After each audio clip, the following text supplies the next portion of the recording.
12 a.m. Studio day one. Actually, 11:51. He's a liar. Mike is ever vigilant at the computer screen. Watching. Wait.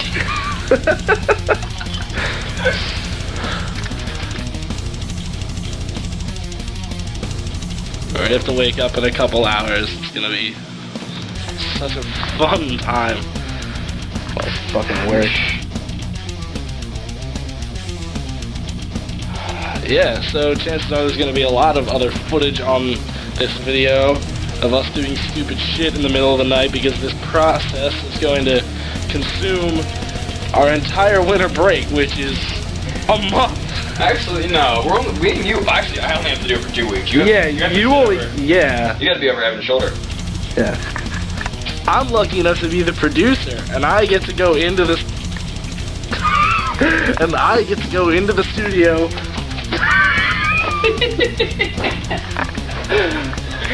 I get to go into the studio with the drummer for 3 days. I must lead this record. 10 things on. Thank you. Anyway, get to go into the studio with him for 3 days. Make sure he doesn't fuck anything up. I don't give him enough credit, but I'm afraid. Very afraid. But yeah, so I get to do that. So I get to spend 2 weeks with this fucker right here. I get to go. So bad. I get to go to the studio for 3 days with Evan. Let's introduce the stars for the record. And then I get to go to the studio with Brett at Virus's house. It's probably going to be the easiest process of the whole goddamn Let's thing. go through the stars of the recording process. So now we're going to introduce you to what we call the stars of the studio, or the stars of the record. So we're going to go through Mike's first. So for the rhythm and the lead, we're going to be doing it through my Carbon V3. The cool thing about this, the LED is in there. For the rhythm channel, it's red. For the lead channel, it's purple, which even though it looks blue in the video. And the clean is actually a blue. It's just strictly cosmetic. But it's a really nice amp. It came with Electro-Harmonix EL34 tubes. I switched them out to, I think, Tungsol 6L6s. I like the sound of 6L6s better. They just have a little more gain to them. That goes right out into the cab. Interesting cab is a very wonderful note from a good friend of mine, Isabel Goodenough. I like dicks a lot. It is what it is. And then this is my Carbon matching 412 cab loaded with vintage 30s in them. I love the vintage 30 speakers. Little mid spike, it's very nice.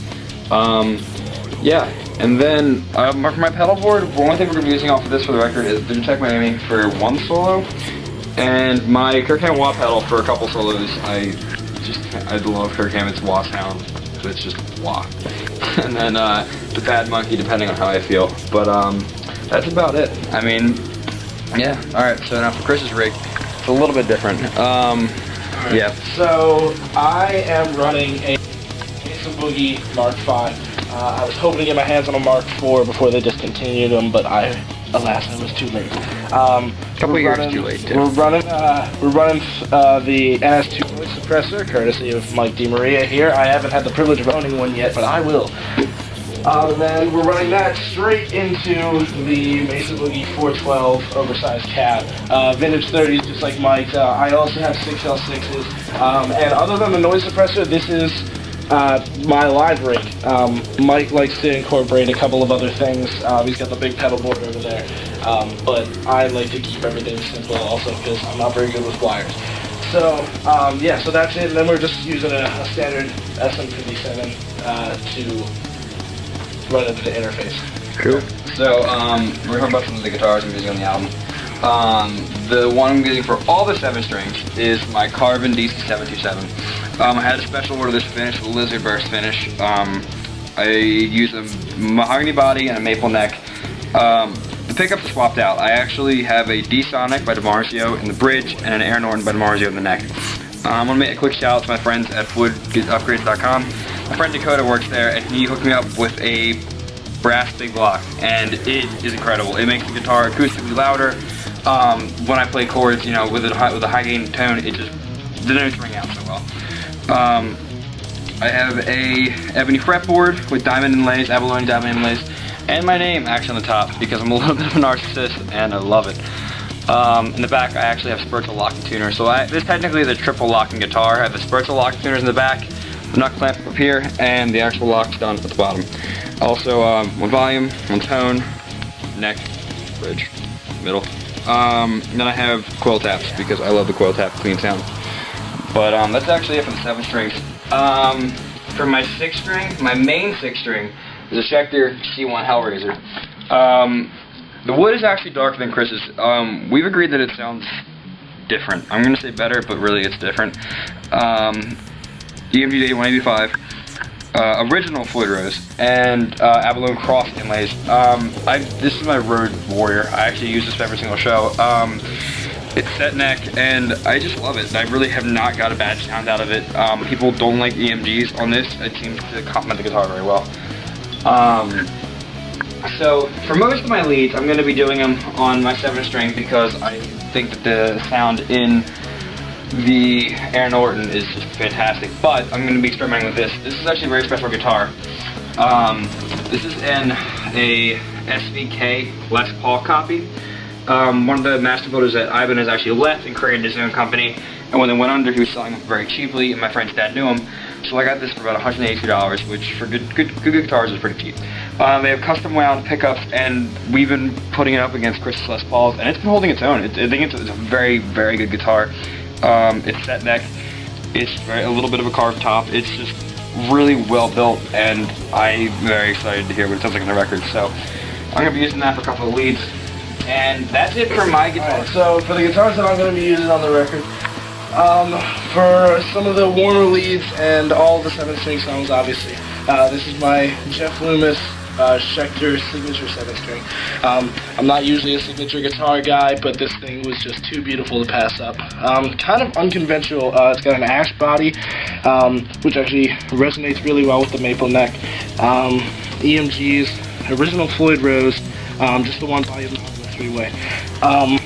Trying to get a brass block in the back just for a little bit more sustain, but other than that, this guitar sounds beautiful. For the 6 string songs, for the rhythm tracks, my main guy is going to be the Schecter C1 Hellraiser. As you saw earlier, Mike has one as well. EMG 8185s, original Floyd Rose, 2 volume knobs, which I love because I love to have the control with each individual pickup and the tone knob. Another 3-way toggle right there. And I mean, it's pretty stock, pretty standard. I want to get a brass block in the back here too, just, you know, again to get it to sound a little bit better. But I like to keep, unlike Mike, I like to keep my guitars pretty stock because I've had good luck with it. For some of the rhythm tracks, couple of leads maybe, I'm going to try to incorporate this. My Gibson limited edition custom silver burst. This is, in my opinion, a lot nicer, a lot better sounding than the silver bursts that are coming out now. They got the ugly pickguard on there. You know, I'm not happy with what they're doing right now, but this, I love it. It sounds great as long as you can get the damn thing to stay in tune. That's that, and then over here, we got the big guy.